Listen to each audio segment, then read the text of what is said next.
بسم اللہ الرحمن الرحیم۔ اچھا جی، ایک بھائی کی طرف سے سوال پوچھا گیا ہے کہ ہم جو بہن بھائی ہیں سکسیشن سرٹیفکیٹ جو ہے ہم نے نادرا میں اپلائی کیا، اور اس میں جو ہماری بہن بھائیوں میں ایک فرد ہے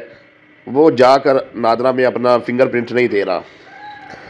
تو اس سے یہ مسئلہ آ رہا ہے۔ نادرا والے کہتے ہیں کہ جائیں اس کو لے کر آئیں، اس کے بغیر یہ آپ کا سکسیشن سرٹیفکیٹ جو ہے وہ مکمل نہیں ہوگا، کیونکہ ہمارے والد گرامی کے کچھ پیسے جو ہیں وہ بینک میں پڑے ہوئے ہیں، تو وہ لینے کے لیے ضروری ہے کہ وہ جو فیملی کا فرد نہیں جا رہا، بہن ہے یا بھائی ہے، تو وہ بھی آ کر اپنا جو ہے وہ فنگر پرنٹ دے۔ تو اب اس مسئلے کا حل کیا ہے؟ نادرا والے کہتے ہیں اس فیملی کے ممبر کو لے کے آئیں، وہ آتا نہیں ہے، مسئلہ بنا ہوا ہے، اس کا حل کیا ہے؟ تو محترم بھائی، اس کا حل یہ ہے کہ آپ کو نادرا آفس والے ایک آبجیکشن شیٹ دیں گے، اس کو لے کر اب آپ کسی وکیل سے بات کریں، عدالت جو ہے وہ یہ سارے معاملے کو دیکھے گی اور اس پر یہ لکھ دے گی کہ یہ 6 جو بہن بھائی ہیں یا جتنے بھی ہیں یہ آ گئے ہیں، ایک رہ گیا ہے،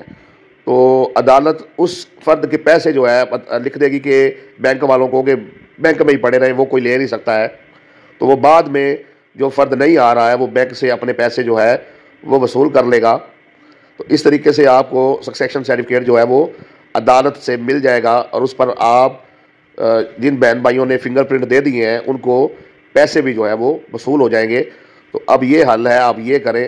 ایک بار پھر کوشش کر لیں کہ وہ آ جائیں اور انہیں سمجھائیں۔ اگر وہ ہمشیرہ یا وہ بھائی نہیں آتا ہے تو آپ کو یہی جو ہے طریقہ کار اپنانا ہوگا، اسی طریقے سے جو ہے وہ آپ کا مسئلہ حل ہوگا۔